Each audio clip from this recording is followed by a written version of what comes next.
నీలంగాళ్ల దుప్పటి.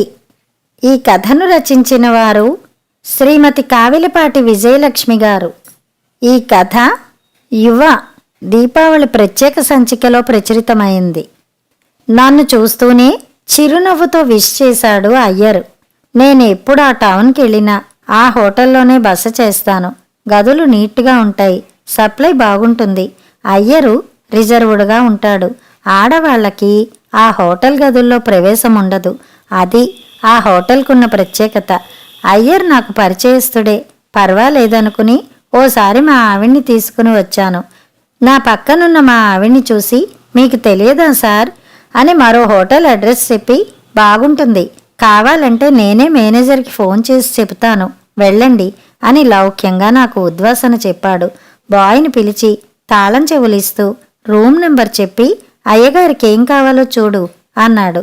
బాయ్ కొత్త కుర్రాడు, పచ్చగా అందంగా బాగా బతికిన కుటుంబంలోనే అబ్బాయిలా కనిపించాడు.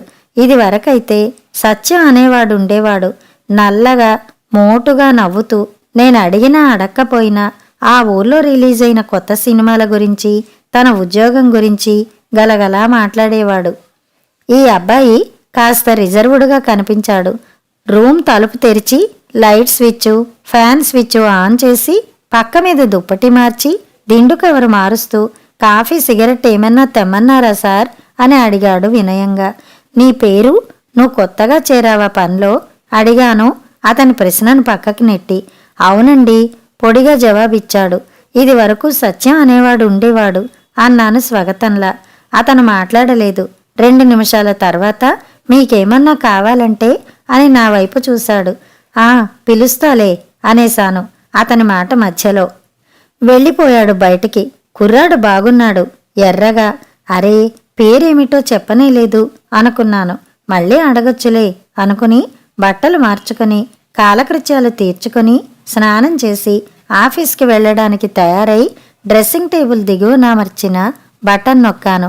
2 నిమిషాలు గడిచాక తలుపు మీద టకటక శబ్దం. తలుపు తెరుచుకున్నాక అనుకున్నాను గడి పెట్టడం మర్చిపోయానని. రావోయ్ అన్నాను. అతను లోపలికి వస్తూ, ఏం కావాలి సార్ అడిగాడు. ఒక కాఫీ, ఓ ప్లేట్ ఇడ్లీ పట్రా అన్నాను. 5-6 నిమిషాల్లో తెచ్చాడు. అతను బయటికి వెళ్ళబోతుంటే జేబులోంచి డబ్బులు తీసి సిగరెట్ పెట్టె తెమ్మని చెప్పాను పిలిచి. అతను సిగరెట్ పెట్టె తేవడం కొద్దిగా ఆలస్యం చేశాడు. ఏమిటి ఇంతసేపు చేశావు? వాచ్ చూసుకుంటూ కొంచెం విసుగ్గా అడిగాను. మన హోటల్ ముందు కొట్టు ఇవాళ బంద్ సార్, రోడ్డు చివరికి వెళ్ళాను అన్నాడా అబ్బాయి తల వంచి నిల్చుని. అతని వయసు 19-20 మధ్య ఉంటుంది. అతని వైపే చూస్తున్నాను. అబ్బాయి ముద్దుగా అందంగా ఉన్నాడు. అతని ఉద్యోగం చెయ్యడానికి తగడనిపిస్తోంది. నీ పేరు అడిగాను. మధుబాబు అని పిలుస్తారండి అన్నాడు. ఎంతవరకు చదివావు నా రెండో ప్రశ్న. చదివానన్నట్టు తల ఊపాడు. ఏం చదివావు? ఇంటర్మీడియట్ పాస్ అయ్యానండి అతని జవాబు. పైకి చదవలేదు? ఈ ఉద్యోగంలో ఎందుకు జాయిన్ అయ్యావు? అతని జవాబు కోసం చెవులు రిక్కించాను. అదోలా నవ్వి, పై చదువులు చదివే అదృష్టం నాకు లేదు. ఈ నిర్బంధ రిటైర్మెంట్ స్కీమ్లో మా నాన్నగారిని రిటైర్ చేశారు. ఏం చెయ్యాలి? ఇల్లు గడవదు. ఉద్యోగంలో చేరాను అన్నాడు. అయ్యరు జీతం ఎంతిస్తారు అడిగాను. చెప్పాడు. అయ్యో పాపం సానుభూతి వ్యక్తం చేశాను. తర్వాత నేను ప్రశ్నించకుండానే తన కుటుంబ వివరాలు చెప్పాడు. ఆరోగ్యం చెడి మంచాన ఉన్న తల్లి, 2 చెల్లెళ్ళు, ఉద్యోగం పోయిన దగ్గర్నుంచి ఇంటి సంగతి పట్టని తండ్రి. నేను హోటల్లో ఉన్న 2 రోజులు సత్యంలా బోరు కొట్టకుండా చాలా నమ్రతగా తన ఉద్యోగ ధర్మం నిర్వర్తించాడు మధుబాబు అనుకున్నాను. నేను వెళ్ళడానికి సంచి సర్దుకుంటున్నాను. మధుబాబు వచ్చాడు. వెళ్ళిపోతున్నారా సార్ అని అడిగాడు. అవునన్నాను. మీరే డిపార్ట్మెంట్లో పనిచేస్తున్నారు సార్ అడిగాడు. చెప్పాను. నాకేదన్నా ఉద్యోగం ఇప్పించగలరా సార్ అడిగాడు. అతని కళ్ళు దీనంగా ఉన్నాయి. మళ్ళీ వారం రోజుల్లో వస్తాను, చెబుతాను అన్నాను. హోటల్ యువతల వరకు నా బ్యాగ్ పట్టుకుని నా వెనక నడిచాడు మధుబాబు. మా ఆవిడ ఎందుకు సన్నగా గొణుగుతూ విసుక్కుంటోంది. బొత్తిగా ఇల్లు వాకిలి పట్టించుకోరు. తన ఉద్యోగం, తన క్యాంపులు, అదే లోకం. డబ్బు తెచ్చి ఇంట్లో పారేయగానే సరా, బాధ్యత తీరిపోయినట్టేనా అని. ఏమిటయిందిప్పుడు? ఆమె ధోరణి వినలేక నేను విసుగ్గా అడిగాను. ఎన్నిసార్లు చెప్పాలండి? పట్నం వెళుతుంటారు, మంచివి 2 దుప్పట్లు తెమ్మని. ఈ ఊరి కొట్లలో బాగుండవు, పైగా ధరలెక్కువ అంది. సర్లే, ఈసారి తెస్తాను అన్నాను. నిజానికి అది కాదు, ఇంకేదో చెబుతుంది. ఆమెకు నాతో మాట్లాడడానికి వీలు చిక్కదు. పిల్లలు ఇంట్లో తిరుగుతుంటే డబ్బు విషయం ఇంకా ఏమన్నా మాట్లాడడం ఆమెకిష్టం ఉండదు. ఒక్కోసారి ఆమె వంట ఇంటి పనులు తెముల్చుకుని వచ్చేసరికి రాత్రి నేను నిద్రపోతాను. నన్ను లేపి చెబితే నా మూడ్ సరిగా ఉండదని అప్పుడు చెప్పదు. నేను ఇంట్లో ఉండేది నెలకు 10 రోజులు. ఆ 10 రోజులు ఆఫీస్ ఉండనే ఉంటుంది. 2 నిమిషాలు ఏదో ఆ పని ఈ పని చేస్తున్నట్టు నటించి మా అమ్మ ఉత్తరం రాసింది అంది. ఏమిటి విశేషాలు? అంతా క్షేమమేనా అన్నాను. మా శంకరగాడికి ఏదన్నా ఉద్యోగం చూడమని మీకు చెప్పమని రాసింది అని నా ముఖంలోకి చూసింది మా ఆవిడ. హాయిగా వ్యవసాయం చేసుకోమను, భూములున్నాయి కదా, పండించుకుంటే దర్జాగా బతకగలరు వాళ్ళు. ఉన్నవాడు లేనివాడు ఉద్యోగానికి ఎగబడితే ఇంకా ఈ దేశంలో నిరుద్యోగ సమస్య పరిష్కారం కాదు అన్నాను. మా తమ్ముడు ఒక్కడు మానేసినంత మాత్రాన పరిష్కారం అయిపోదులేండి నిరుద్యోగ సమస్య. వ్యవసాయం చేయించలేకనే కదా ఉద్యోగానికి ఎగబడతా. వాడికి మాత్రం మీలా ఉద్యోగం చేస్తూ దర్జాగా బతకాలని ఉండదు అని ముఖం ముడుచుకుంది. ఇంట్లో ఉన్న 2-3 రోజులు ఆమెతో అనవసరంగా తగువ తెచ్చుకుని మనసు పాడు చేసుకోవడం అవివేకమనిపించింది. అయితే రాయి, అప్లికేషన్ పంపించమని ఏదో సలహా చెప్పాను. అతనికి నచ్చకపోతే అలాగే ప్రయత్నిద్దాం అన్నాను. మీరు రాయండి, అమ్మ సంతోషిస్తుంది అందామె. అలాగేలే, నువ్వు రాయి అన్నాను. 2 వారాల్లో మా ఆఫీసులో గుమస్తా పోస్టులకు ఇంటర్వ్యూలున్నాయి. మధుబాబుకే వేయించాలని అనుకుంటున్నాను. మా బావమరిదివి అవే క్వాలిఫికేషన్ అయినా అతనేదో పెద్ద ఆఫీసర్ ఉద్యోగం చెయ్యాలనుకుంటుంటుంది మా అత్తగారు. ఆ రాత్రి మా ఆవిడికి మధుబాబు విషయం చెప్పి, చూడు పాపం అలాంటి వాళ్ళు ఎంతోమంది ఉన్నారు మన దేశంలో అన్నాను. అతని తండ్రికి ఎందుకు ఉద్యోగం తీసేశారు అడిగిందామె. వ్యక్తిగత ద్వేషాలంటాడు మధుబాబు అన్నాను. సర్లేండి, ఈసారి మొదలు తమ్ముడికి వేయించండి, లేకపోతే అమ్మ మనసు కష్టపెట్టుకుంటుంది. తర్వాత మీ మధుబాబుకే చూద్దురుగాని అంది. నవ్వుకున్నాను. మధుబాబు విషయం విని జాలిపడింది కానీ స్వార్థత్యాగం చెయ్యలేకపోయిందని. నవ్వుతూ నాకు నమస్కరించి నా చేతిలో బ్యాగ్ అందుకున్నాడు మధుబాబు. రూంలోకి వెళ్ళాక వేడినీళ్ళు తెస్తాను, స్నానం చేయండి సార్ అన్నాడు. జిడ్డు ముఖం నేను. చిరాగ్గా ఉండడం గమనించాడు కాబోలు. ముందు స్ట్రాంగ్ కాఫీ పట్రా అన్నాను. 5 నిమిషాల్లో కాఫీ గ్లాస్తో ప్రత్యక్షమయ్యాడు మధుబాబు. రాత్రి మీల్స్ తీసుకుంటారా, చపాతీలా అడిగాడు మధుబాబు. సాధారణంగా నేను ఆ హోటల్లో ఉన్నప్పుడు రాత్రిపూట చపాతీలే తీసుకుంటాను. అయ్యరు తమ ఇంట్లో చేయించిన చపాతీలు ప్రత్యేకంగా నాకు పంపిస్తాడు. ఆ హోటల్ పక్కదే అయ్యరు మేడ, అందులో అతని కుటుంబం ఉంది. అయ్యరు ఇంట్లో తయారు చేసిన చపాతీలు, కూర చాలా రుచిగా ఉంటాయి. అయ్యర్ నా కోసం స్పెషల్గా అలా చేయిస్తాడో లేక వాళ్ళింట్లో అలా చేసుకుంటారో నాకు తెలియదు. మేనేజర్ గారికి చెప్పు, మూర్తిగారు చపాతీ పంపించమన్నారని చెప్పాను మధుబాబుకి. అలాగే అని పక్క దుప్పటి దిండు గలిబు మార్చి ఖాళీ గ్లాస్ పట్టుకుని వెళ్ళిపోయాడు మధుబాబు. తర్వాత గదులు ఊడ్చే మనిషి 84 నెంబర్ గదికి వేడి నీళ్ళివ్వమన్నాడు మధుబాబు. ఇదే కదండి అని అడిగింది కొంచెం తెరిచి ఉన్న తలుపులోంచి లోపలికి చూస్తూ. ఆ తీసుకురా అన్నాను. స్నానం చేసి ఫ్యాన్ స్విచ్ ఆన్ చేసి కుర్చీలో కూర్చుని పేపర్ చూస్తున్నాను. రాత్రి 8 దాటింది. చపాతీలు తెచ్చి టీపాయ్ మీద పెట్టాడు మధుబాబు. కూజాలోని నీళ్లు గాజు గ్లాసులోకి వంచి తెచ్చి పక్కన పెట్టాడు. సార్, కాఫీ, పాల, బోర్నవిటా ఏమిటి కావాలి అడిగాడు. బోర్నవిటా పట్టుకురా అన్నాను. మళ్ళీ బోర్నవిటా తెచ్చి ఇచ్చి వెళ్ళిపోయాడు మధుబాబు. 2 రోజులున్నాను హోటల్లో. కానీ మధుబాబు ఉద్యోగం సంగతి ప్రస్తావించలేదు. మళ్ళీ వారం ఆ ఊరు వెళ్ళినప్పుడు నేనే అడిగాను, నీకెక్కడన్నా ఉద్యోగం దొరకబోతోందా, ఉద్యోగ ప్రసక్తి ఎత్తడం మానేశావే అని. నవ్వి, నాబోటి వాడికి ఉద్యోగం అంత తేలిగ్గా దొరుకుతుందా సార్, మీకు అవకాశం ఉంటే మీరే చెబుతారు. ఎవరి మీదన్నా ఒత్తిడి తేవడం, 10 సార్లు అడిగి వేధించడం నాకిష్టం కాదు. నేను ఉద్యోగమని మిమ్మల్ని ప్రెస్ చేస్తుంటే మీరు ఈ హోటల్కే రావడానికి భయపడతారు అని పెదవులు కదిలి కదలనట్టు నవ్వాడు మధుబాబు. మా ఆఫీస్ పేరు చెప్పి, ఫలానా రోజు పేపర్లో ప్రకటన పడింది చూడు ఎంప్లాయ్మెంట్ ఎక్స్చేంజ్ ద్వారా నీ పేరు వచ్చేలా చూడు, ఇంటర్వ్యూకు రా, తర్వాత నేను ప్రయత్నిస్తాను అని చెప్పాను. ఎంప్లాయ్మెంట్ ఎక్స్చేంజా అని ఆసక్తుడిలా నవ్వి ప్రయత్నిస్తాలేండి అన్నాడు. కానీ మధుబాబు పేరు రాలేదు. నాకు తెలుసు అది చాలా పెద్ద తతంగమని. మధుబాబు కొంచెం చిక్కి నల్లబడ్డట్టు కనిపించాడు. నా బెడ్ మీద పక్కపరుస్తున్న అతని వైపు చూస్తూ, ఏం అలా ఉన్నావు, ఆరోగ్యం బాగోలేదా అడిగాను. బాగానే ఉన్నానండి అని నవ్వబోయాడు. ఇంటర్వ్యూకి రాలేదు, నువ్వు ప్రయత్నించలేదా ఎంప్లాయ్మెంట్ ఎక్స్చేంజ్లో? మీ ఫాదర్ని చెప్పమనకపోయావా అన్నాను. మా ఫాదర్ ఇల్లు వదిలి 2 నెలలు అయిందండి, అమ్మ మంచం పట్టింది అన్నాడు మధుబాబు. జాలిగా చూశాను అతని వైపు. అరే పాపం, పోనీ మరేదన్నా 200 జీతం వచ్చే ఉద్యోగమన్నా చూస్తానుండు అన్నాను అతని వైపు సానుభూతిగా చూస్తూ. ఇది వరకటి సత్యం అయితే సిగరెట్ పెట్టి తెచ్చి తిరిగి చిల్లర ఇచ్చేవాడు కాదు, నేను అడిగేవాణ్ణి కాదు. మొట్టమొదటిసారి అతని సిగరెట్ పెట్టి తెచ్చి చిల్లర ఇవ్వబోతే ఉంచు అన్నాను. అది మొదలు అతను ఇవ్వడం మానేశాడు. నేను రూమ్ ఖాళీ చేసి వెళ్ళిపోయేటప్పుడు ఇచ్చిన డబ్బులు వద్దనకుండా తీసుకునేవాడు. ఒకవేళ తొందరలో నేను ఇవ్వడం మరిచిపోతే, ఇవాళ సినిమా చూడాలనుకుంటున్నానండి అనో మరో మాట అనో లౌక్యంగా గుర్తు చేసేవాడు. కానీ మధుబాబు డబ్బులు ఉంచబోయ్ అంటే వద్దండి అని టేబుల్ మీదుంచి మరి నిల్చోకుండా వెళ్ళిపోతున్నాడు.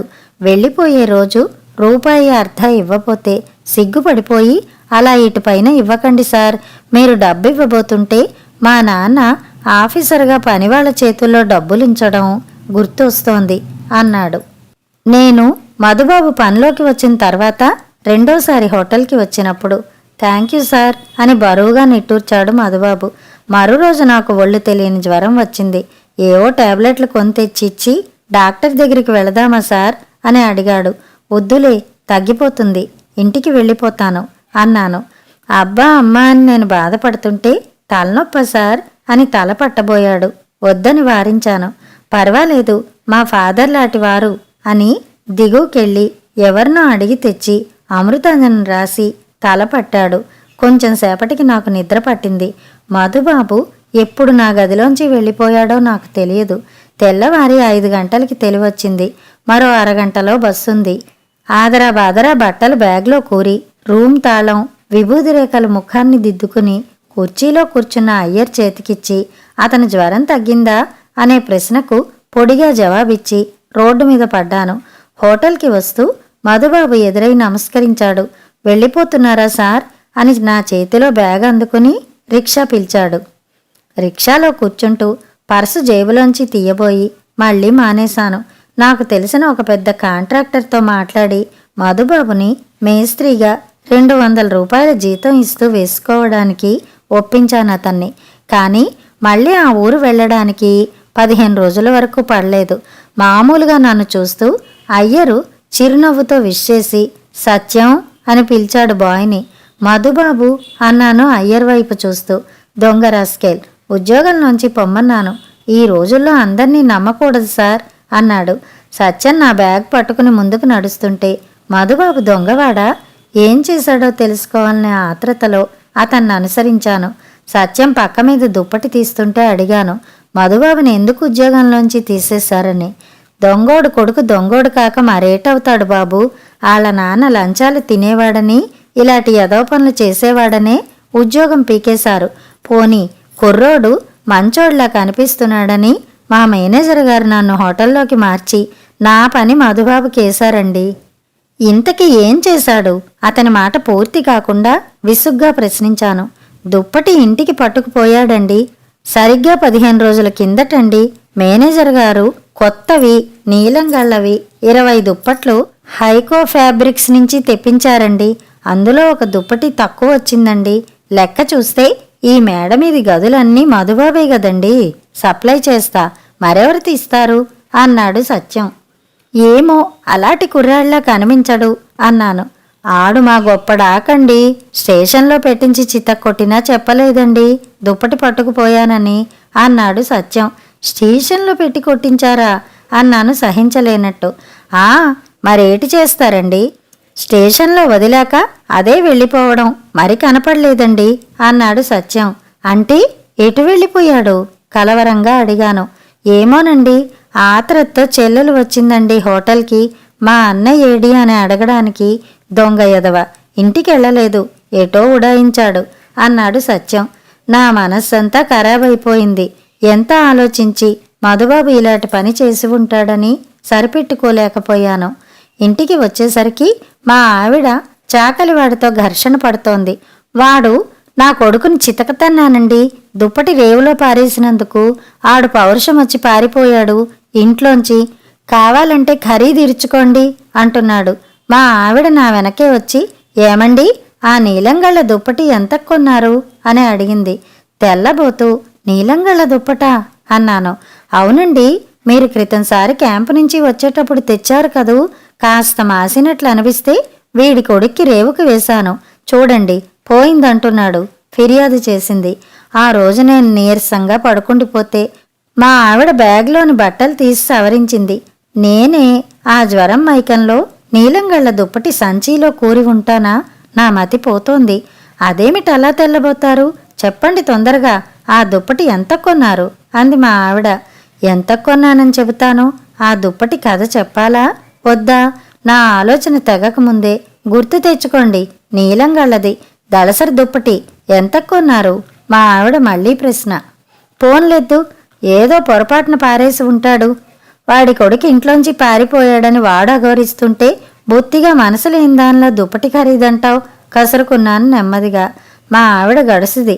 అప్పుడు నా మూడ్ బాగోలేదని గ్రహించింది. రసీదు ఎక్కడో పెట్టారట, చూసి చెబుతాను మడేలు. అమ్మా కష్టం చాలవని అడిగి ₹1/2 తీసుకుంటే పర్వాలేదు, కానీ ఇలా బట్టలు పోయాయంటే ఎలా అంది అవతలకి వెళ్ళి. అలా అనకండమ్మా, కూటికి చిన్నోళ్ళం కానీ గుణానికి కాదమ్మా. నా కొడుక్కి డొక్క చీల్చి చూసినా దొంగ బుద్ధి లేదు.